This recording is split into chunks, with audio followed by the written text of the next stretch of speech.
So I pray and hope that 2026 will be the year that we make a run. Sean, at the call of my compatriots, I've stepped forward to lead this transition from this tyranny to a future democracy. ישראל תומכת במאבקם לחופש ומגנה בתקיפות את מעשי הטבח ההמוני באזרחים חפים מפשע. بدانه که معمولاً مستبدین و مستکبران عالم از قبیل فرعون و نمرود و رضاخان و محمد رضا و امثال اینا. Dunia dibuat yakin Iran tinggal menunggu waktu. Ancaman datang terbuka, bukan lagi dari balik layar. Dari Washington, nama Iran disebut langsung. Rezimnya dituding, pemimpinnya diancam. Dari Tel Aviv, masa depan Iran sudah dibicarakan. Bahkan, sudah berangan-angan setelah rezim itu jatuh. Oposisi disiapkan. Intelijen turun ke lapangan. Protes dipantik dari krisis ekonomi. Dan dunia diarahkan percaya bahwa perubahan rezim di Teheran tinggal selangkah lagi. Tapi di titik inilah alur cerita berbelok. Iran tidak runtuh, Iran tidak menyerah. Dan justru dari dalam tekanan tersebut, Iran mulai membalik keadaan. Agen ditangkap, skema dibuka, ancaman dibalas terang-terangan. Dan yang paling mengejutkan, api konflik ini tidak berhenti di Iran. Ia merembet ke Israel, ke Amerika Serikat, bahkan ke dunia.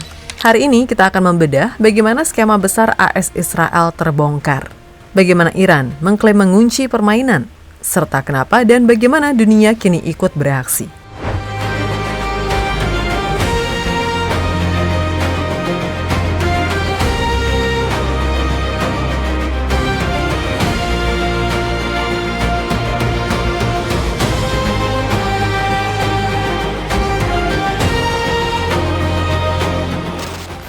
Tekanan ke Iran kali ini bukan lagi samar, bukan lagi lewat kode diplomatik. Ia disampaikan terbuka di depan kamera dan ke seluruh dunia. Dari Amerika Serikat, seorang senator senior, Lindsey Graham, secara terang-terangan menyebut pergantian rezim di Iran sebagai sesuatu yang tidak terhindarkan.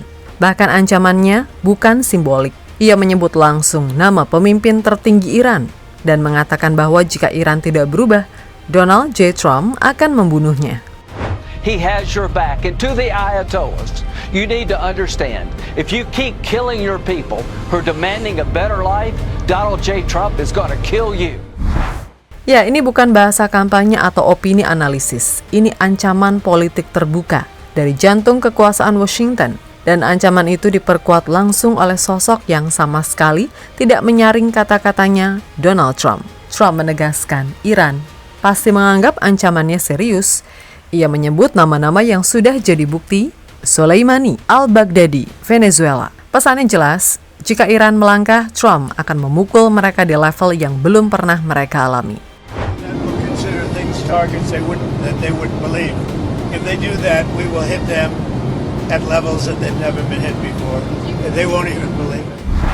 Di saat yang sama, dari Tel Aviv, nada bicara tidak kalah terbuka.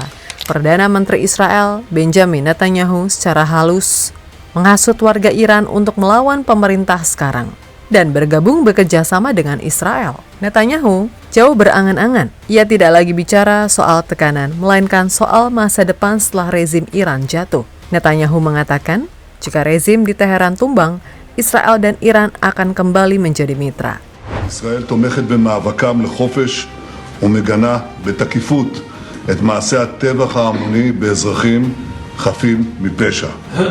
כולנו תקווה שהאומה הפרסית תשתחרר מקרוב מעול העריצות, וכשיום זה יגיע, ישראל ואיראן יחזרו להיות שותפות נאמנות בבניית עתיד של שגשוג ושלום לשני העמים. Kalimat ini penting karena ia tidak berbicara tentang kemungkinan, melainkan tentang skenario pasca regime change. Artinya, jatuhnya rezim Iran sudah dihitung sebagai bagian dari rencana. Dan di titik inilah figur lama kembali muncul ke permukaan. Dari pengasingan, Reza Pahlavi menyatakan dirinya siap memimpin transisi. Ia mengklaim telah dilatih seumur hidup, siap masuk ke Iran, siap memimpin perubahan menuju demokrasi sekuler. Sean, at the call of my compatriots, I've stepped forward to lead this transition from this tyranny to a future democracy. My role is to help my compatriots achieve that goal, to bring about a peaceful end by means of national referendum and a constitutional assembly. I'm impartial as to what the ultimate result will be, so long as it's a secular democracy. I've trained all my life to serve my nation. I'm there to serve and help them achieve that goal, and I'm more than ever ready to step in Iran as soon as the situation warrants itself, and I'll be there with my compatriots to lead the ultimate battle. Ini adalah deklarasi kesiapan mengambil alih kekuasaan. Jika kita tarik satu garis lurus, polanya menjadi sangat jelas. Amerika menekan Israel menyiapkan narasi pasca rezim. Oposisi disodorkan sebagai alternatif.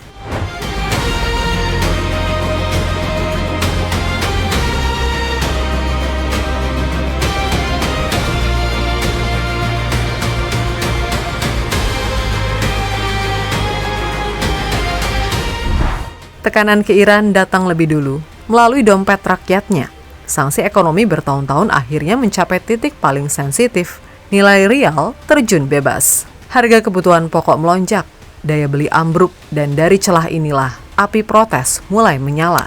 Awalnya soal ekonomi, tentang hidup yang semakin sulit, tentang masa depan yang terasa buntu.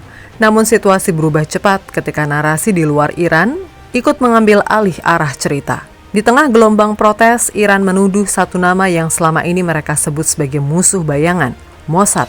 Teheran menuding, protes tidak lagi murni gerakan spontan. Ada aliran dana, ada pengorganisasian, dan ada operasi intelijen yang sengaja memanfaatkan krisis ekonomi. Tuduhan itu tidak berhenti diklaim sepihak. Untuk pertama kalinya, Mossad justru muncul ke ruang publik. Lewat akun berbahasa Persia, agensi intelijen Israel secara terang-terangan menyerukan rakyat Iran untuk turun ke jalan. Bukan sekedar dukungan moral, Mossad menulis, "Kami bersama kalian, bukan hanya dari kejauhan, kami juga bersama kalian di lapangan." Dan di saat yang sama Amerika Serikat memainkan peran paralel. United States mengirim sinyal ganda. Di satu sisi, Trump menyebut Iran menghubungi AS untuk bernegosiasi soal nuklir. Di sisi lain, Washington mengakui berkomunikasi dengan pemimpin oposisi Iran. They called yesterday. Iran called to negotiate. Yesterday, the leaders of Iran called. They want to negotiate. I think they're tired of being beat up by the United States. Iran wants to negotiate. Yes. We may meet with them. I mean, a meeting is being set up. But we may have to act. Ya, diplomasi berjalan, tekanan juga jalan. Bahkan laporan media menyebut AS memobilisasi gugus tempur kapal induk serangan cyber operasi informasi. Semua disiapkan untuk satu tujuan, melumpuhkan rezim tanpa perang terbuka. Inilah yang disebut hybrid warfare. Namun di balik layar, Iran ternyata tidak diam. Justru dari sinilah fase berikutnya dimulai. Fase ketika Teheran berhenti bertanya dan mulai menyerang balik. Iran bergerak. Dari istana kepresidenan, Presiden Masoud Pezeshkian muncul dengan pesan yang sangat jelas. Ia mengakui ada luka, ada korban, ada peristiwa yang menyedihkan. Namun satu hal ia tegaskan keras, kaum muda Iran, jangan terjebak provokasi yang datang dari agitator dan teroris. با اون اتفاقاتی که افتاده متاسفانه برای یه عده از خانواده ها یه مسائلی پیش اومده که تأسف انگیزه. من به همه اون عزیزان تسلیت میگم و داریم تلاش میکنیم با کمترین نگرانی بتونیم این مسیر رو ازش عبور کنیم. خانواده ها میگم جوانان رو به خاطر دغدغه هایی که دارن اجازه ندن قاطع یه عده تروریست بشن و یا آشوبگر بشن که آموزش دیدن مگه میشه در عرض Ya, menurutnya Presiden Iran, kesulitan ekonomi Iran sedang dieksploitasi pihak luar. Secara spesifik, ia menyebut Amerika Serikat dan Israel adalah biang keroknya. Di saat yang sama, tombak keamanan Iran maju ke depan. Islamic Revolutionary Guard Corps secara terbuka menyalahkan Donald Trump sebagai pemicu kekacauan nasional. Tidak berhenti di retorika, Iran membentuk pengadilan khusus ke seluruh negeri. Hakim-hakim ditunjuk, proses dipercepat, dan satu kalimat ditegaskan, tidak ada keringanan bagi para pengacau. Selain itu, yang mengejutkan, Iran telah mengumumkan penangkapan seorang warga yang dituduh terkait langsung dengan Mossad. Menurut pernyataan resmi, individu itu beroperasi secara rahasia mengumpulkan informasi dan terlibat aktivitas teror di dalam negeri. Dokumen spionase disebut ditemukan di tempat persembunyian mereka. Laporan media regional termaksud Shafaq News menyebut ini bukan kasus tunggal. Sebuah kelompok peretas Iran, Hanzalah, bahkan mengklaim telah membobol perangkat pejabat senior Mossad, mengungkap jaringan, mengorganisir protes, mengantongi identitas operator intelijen di Irak. Meskipun klaim ini tidak seluruhnya dikonfirmasi secara independen, satu hal tidak terbantahkan. Iran secara resmi mengklaim bahwa operasi intelijen asing telah terdeteksi dan dipukul balik, dan dampaknya mulai terlihat di lapangan. Media Iran melaporkan intensitas protes menurun drastis hingga hampir 90% dibanding puncaknya. Negara kembali menguasai ruang publik, namun balasan Iran belum berhenti di situ.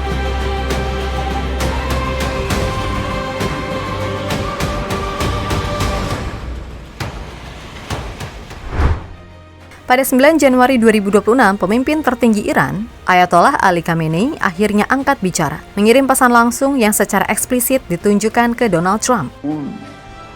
بابایی که با نخوت و غرور نشسته اونجا راجع به همه دنیا قضاوت میکنه او هم بدانه که معمولاً مستبدین و مستکبران عالم از قبیل فرعون و نمرود و رضاخان و محمد رضا و امثال اینها وقتی که در اوج غرور بودند سرنگون شدند. این هم سرنگون خواهد شد.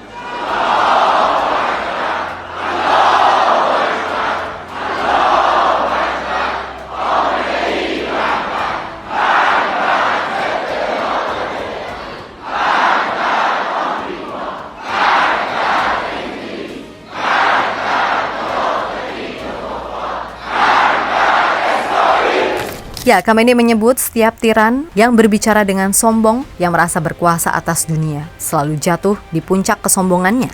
Ia menyebut satu persatu contoh sejarah, Fir'aun, Namrud, Reza Khan, Muhammad Reza Shah. Pesannya jelas, Iran tidak gentar, Iran tidak menunduk. Dan pernyataan itu langsung diikuti langkah institusional. Dari dalam parlemen Iran, teriakan Death to America menggema. Ketua Parlemen Iran, Muhammad Bagher Ghalibaf, memberi peringatan yang jauh lebih eksplisit. Ia mengatakan, jika Amerika Serikat menyerang Iran, maka militer AS dan Israel akan menjadi target sah. Bukan hanya itu, Ghalibaf menegaskan, Iran tidak akan menunggu diserang. Jika ada tanda objektif ancaman, Iran berhak melakukan serangan pendahuluan. Ini adalah perubahan besar. Dari posisi bertahan, Iran berpindah ke doktrin. Kami tidak akan menunggu giliran. Di saat yang sama, Jaksa Agung Iran mengumumkan kebijakan paling keras. Siapapun yang terlibat dalam kerusuhan akan dianggap sebagai musuh Tuhan. Konsekuensinya, hukuman mati.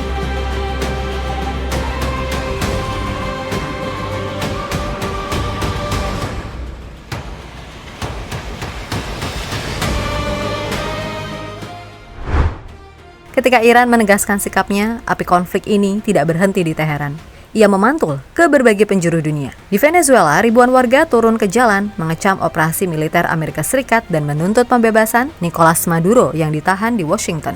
Bendera nasional dikibarkan, foto pemimpin mereka diangkat. Pesannya satu, intervensi asing tidak diterima. Di Israel, situasinya justru berbalik arah. Ribuan warga sendiri turun ke Tel Aviv, menuntut Benjamin Netanyahu mundur. Pemerintah yang menyerukan regime change di luar negeri justru diguncang tuntutan serupa di dalam negerinya sendiri. Dan di Amerika Serikat, gelombang protes anti-Trump meluas ke jalan-jalan kota besar. Kebijakan deportasi, aksi militer di luar negeri, hingga kasus kekerasan aparat membuat legitimasinya dipertanyakan oleh rakyatnya sendiri. Namun satu simbol paling mencolok datang dari arah yang tidak terduga, Piala Dunia. Event yang seharusnya jadi pesta persatuan dunia justru berubah menjadi sumber ketakutan. Media sosial dipenuhi seruan, jangan datang ke AS, tidak aman, boikot Piala Dunia. Sebagian penggemar bahkan membatalkan pembelian tiket bukan karena sepak bola, tapi karena takut pada kebijakan negara tuan rumah. Di titik ini, dunia mulai melihat satu hal dengan jernih. Tekanan berlebihan tidak selalu menghasilkan kepatuhan. Kadang ia justru memantul balik, menjadi krisis legitimasi di mata dunia.